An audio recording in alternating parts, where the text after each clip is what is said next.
সূরা ইখলাসের কয়েকটি ফজিলত শুনব। 1 নম্বর, সূরা ইখলাস তেলাওয়াত করা কুরআনের 1/3 সমান। সহিহ মুসলিম শরীফের 811 নম্বর হাদিস। عن أبي الدرداء رضي الله عنه قال হযরত আবু দারদা রাদিয়াল্লাহু আনহু বলেন রাসূলুল্লাহ সাল্লাল্লাহু আলাইহি ওয়াসাল্লাম বলেছেন আয়াজিজু আহাদুকুম আন ইয়াকরা ফি লাইলাতিন সুলুসাল কুরআন, তোমাদের কেউ কি প্রত্যেক রাতে কুরআনের 1/3 তেলাওয়াত করতে পারবে?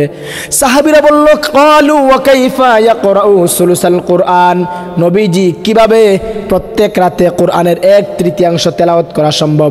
রাসূলুল্লাহ সাল্লাল্লাহু আলাইহি ওয়াসাল্লাম বলেছেন কুল হুয়াল্লাহু আহাদ ইয়াদিলু সুলুসাল কুরআন, একবার কুল হুয়াল্লাহু আহাদ তেলাওয়াত করা কুরআনের 1/3 তেলাওয়াত করার সম পরিমাণ সওয়াব রাখে। অর্থাৎ একবার যদি কেউ কুল হুয়াল্লাহু আহাদ আল্লাহুস সামাদ লাম ইয়ালিদ ওয়া লাম ইউলাদ ওয়া লাম ইয়াকুল লাহু কুফুয়ান আহাদ পড়ে তার আমলনামায় 10 পারা কুরআন তেলাওয়াতের সওয়াব লিখে দেওয়া হয়।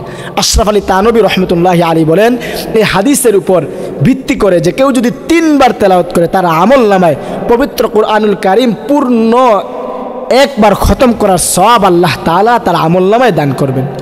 2 নম্বর, সূরা ইখলাস অর্থাৎ কুল হুয়াল্লাহ, এই সূরাকে ভালোবাসা আল্লাহ তাআলার ভালোবাসা লাভের মাধ্যম। বুখারী শরীফের 7375 নম্বর হাদিস।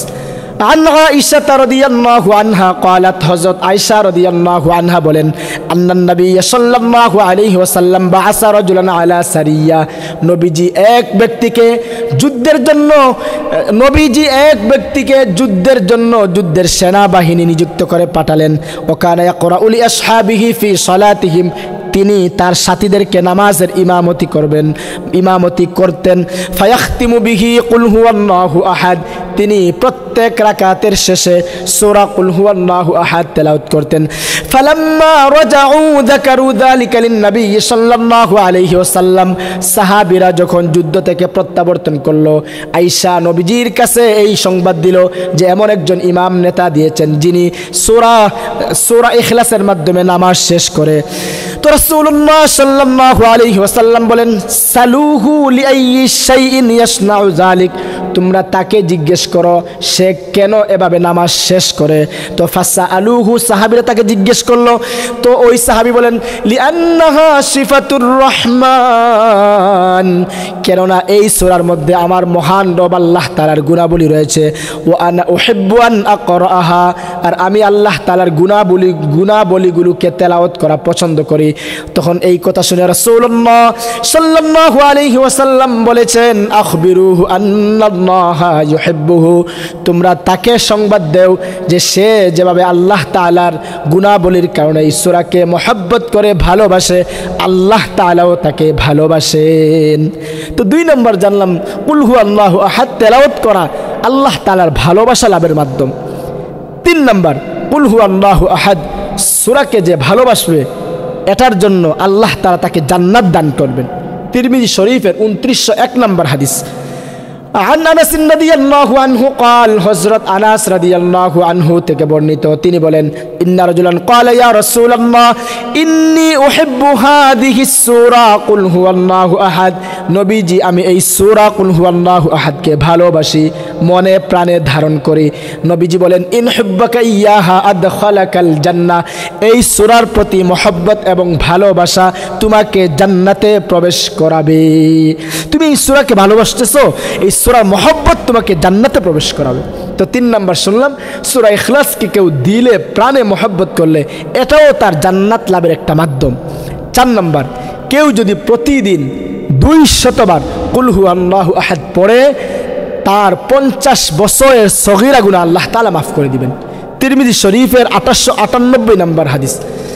عن أنس رضي الله عنه قال হযরত আনাস রাদিয়াল্লাহু আনহু থেকে বর্ণিত, তিনি বলেন قال رسول الله صلى الله عليه وسلم, আল্লাহর রাসূল বলেছেন মান قرأ كل يوم 200 مرة, যে ব্যক্তি প্রত্যেক রাতে 200 বার কুল হুয়াল্লাহু আহাদ পড়বে তেলাওয়াত করবে, এরপর রাসূল বলেন মুহিয়া আনহু যুনুবু 50 সানা, আল্লাহ তাআলা তার পিছনের 50 বছরের সগীরা গুনাহ মাফ করে দিবেন। তবে নবীজি হাদিসের শেষে একটি শর্ত জুড়ে দিয়েছেন। শর্তটি কি? রাসূল বলেন শর্তটি হলো ইল্লা আইয়াকুনা আলাইহি দাইন, তার উপর যদি কারো ঋণ থাকে, সে যদি কারো কাছে ঋণী থাকে, এই ঋণ আল্লাহ তাআলা মাফ করবেন না। কারণ এটা হলো হকুল ইবাদ, বান্দার হক, এটা সে তার কাছ থেকে মাফ চেয়ে নিতে হবে অথবা পরিশোধ করে নিতে হবে। 4 নম্বর জানলাম, প্রতিদিন কেউ যদি 200 বার কুল হুয়াল্লাহু আহাদ তেলাওয়াত করে তার পিছনের 50 বছরের সগীরা গুনাহ আল্লাহ মাফ করে দিবেন। 5 নম্বর, কুরআনের অধিক মর্যাদাপূর্ণ সূরা হলো কুল হুয়াল্লাহু আহাদ। সুনানুদ দারিমি নামক কিতাব 3380 নম্বর হাদিস আসছে, ক্বালা রাজুলুন ইয়া রাসূলুল্লাহ, এক ব্যক্তি নবীজিকে প্রশ্ন করলো, আইয়ু সূরাতুল কুরআনি আযম, কুরআনের কোন সূরাটি সবচেয়ে মর্যাদাপূর্ণ? তো নবীজি বললেন কুল হুয়াল্লাহু আহাদ।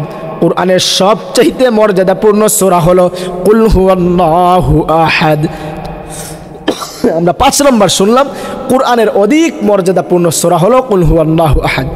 6 নম্বর, কেউ যদি 30 বার কুল হুয়াল্লাহু আহাদ তেলাওয়াত করে তার আমল আল্লাহ তাআলা তার জন্য জান্নাতে 3টি প্রাসাদ নির্মাণ করবেন। মাত্র 30 বার তেলাওয়াত করলে জান্নাতে 3টি প্রাসাদ নির্মাণ করা হবে। সুনানুদ দারিমি নামক কিতাবের 3472 নম্বর হাদিস। عن سعيد بن المسيب رحمه الله قال, হযরত সাঈদ ইবনুল মুসাইয়্যিব রাহিমাহুল্লাহ বলেন, রাসূলুল্লাহ সাল্লাল্লাহু আলাইহি ওয়াসাল্লাম বলেছেন, মান ক্বারাআ কুল হুয়াল্লাহু আহাদ 10 মাররাত বুনিয়া লাহু বিহা কসরুন ফিল জান্নাহ, যে ব্যক্তি 10 বার কুল হুয়াল্লাহু আহাদ পড়বে তার জন্য জান্নাতে একটি প্রাসাদ নির্মাণ করা হবে। ওয়া মান ক্বারাআ 20 মাররা বুনিয়া লাহু বিহা কসরানি ফিল জান্নাহ, আর যে ব্যক্তি 20 বার তেলাওয়াত করবে তার জন্য জান্নাতে 2টি প্রাসাদ নির্মাণ করা হবে। ওয়ামান ক্বারাআহা সালাসাতু ওয়ামান ক্বারাআ সালাসিনা মাররা বুনিয়া লাহু বিহা সালাসাতু কুসুরিন ফিল জান্নাহ, আর যে ব্যক্তি 30 বার সূরা কুল হুয়াল্লাহু আহাদ পড়বে তার জন্য জান্নাতে আল্লাহ তাআলা 3টি প্রাসাদ নির্মাণ করবেন। তো আমরা 6 নম্বর জানলাম, 30 বার কেউ যদি কুল হুয়াল্লাহু আহাদ সূরাটি পড়ে তার জন্য আল্লাহ তাআলা জান্নাতে একটি প্রাসাদ, জান্নাতে 3টি প্রাসাদ নির্মাণ করবেন। 7 নম্বর, ঘুমানোর সময় কেউ যদি 100 বার, কয়বার? 100 বার কুল হুয়াল্লাহু আহাদ পড়ে, তো আল্লাহ তাআলা কিয়ামতের দিন তাকে বলবেন, তুমি তোমার ডান দিক দিয়ে জান্নাতে প্রবেশ করো। হাদিস আসছে তিরমিজি শরীফের 898 নম্বর হাদিস।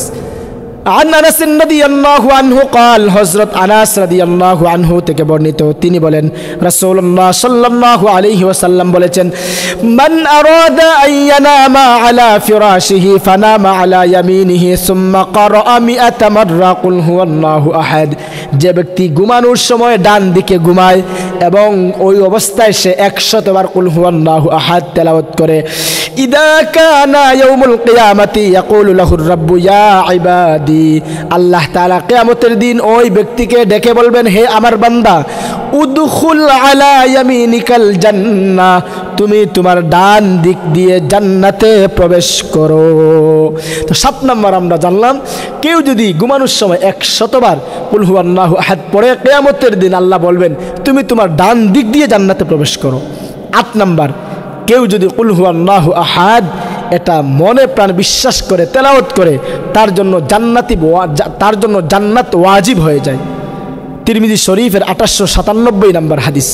আন নবী হুরায়রা রাদিয়াল্লাহু আনহু قال, হযরত আবু হুরায়রা রাদিয়াল্লাহু আনহু থেকে বর্ণিত, তিনি বলেন, আন্নান নবী সাল্লাল্লাহু আলাইহি ওয়াসাল্লাম সামিআ রাজুলান ইয়াকরাউ কুল হুয়াল্লাহু আহাদ, নবীজি এক ব্যক্তিকে শুনলেন সে কুল হুয়াল্লাহু আহাদ এই সূরাটি তেলাওয়াত করতেছে। তো রাসূলুল্লাহ সাল্লাল্লাহু আলাইহি ওয়াসাল্লাম বললেন, ওয়াজাবাত, তার জন্য ওয়াজিব হয়ে গেছে। তো কুলতু, সাহাবী বললেন, আমি বললাম, ওয়ামা ওয়াজাবাত, নবীজি কি ওয়াজিব হয়ে গেছে? রাসূল বললেন, আল জান্নাহ, এই ব্যক্তির জন্য জান্নাত ওয়াজিব হয়ে গেছে। তো সূরা কুল হুয়াল্লাহু আহাদ তেলাওয়াত করা জান্নাত ওয়াজিব হওয়ার মাধ্যম। তো আমরা সূরা কুল হুয়াল্লাহু আহাদ অর্থাৎ সূরা ইখলাসের কয়েকটি ফজিলত শুনলাম। 1 নম্বর, কেউ যদি একবার সূরা ইখলাস তেলাওয়াত করে, কুল হুয়াল্লাহু আহাদ এই সূরাটি তেলাওয়াত করে, তার আমলনামায় 10 পারা কোরআন তেলাওয়াতের সওয়াব লিখে দেওয়া হয়। 2 নম্বর, কেউ যদি সূরা ইখলাস এই সূরাটিকে মহব্বত করে, আল্লাহ তাআলাও তাকে মহব্বত করেন, তাকে ভালোবাসেন। 3 নম্বর, কুল হুয়াল্লাহু আহাদ এই সূরাটিকে ভালোবাসা জান্নাত লাভের মাধ্যম। 4 নম্বর, কেউ যদি প্রতিদিন 200 বার কুল হুয়াল্লাহু আহাদ তেলাওয়াত করে, তার 50 বছরের সগীরা গুনাহ মাফ করে দেওয়া হবে। 5 নম্বর, কোরআনের অধিক মর্যাদাপূর্ণ সূরা হলো কুল হুয়াল্লাহু আহাদ। 6 নম্বর, 30 বার কেউ যদি সূরা কুল হুয়াল্লাহু আহাদ পড়ে, তার জন্য জান্নাতে 3টি প্রাসাদ নির্মাণ করা হবে। 7 নম্বর, ঘুমানোর সময় কেউ যদি 100 বার কুল হুয়াল্লাহু আহাদ এই সূরাটি পড়ে, আল্লাহ তাআলা তাকে কিয়ামতের দিন বলবেন, তুমি জান্নাতে তোমার ডান দিক দিয়ে প্রবেশ করো। 8 নম্বর, কুল হুয়াল্লাহু আহাদ তেলাওয়াত করা জান্নাত ওয়াজিব হওয়ার মাধ্যম। আল্লাহ তাআলা আমাদেরকে বেশি বেশি করে এই কুল হুয়াল্লাহু আহাদ এই সূরাটি তেলাওয়াত করার তৌফিক দান করুন। আমিন।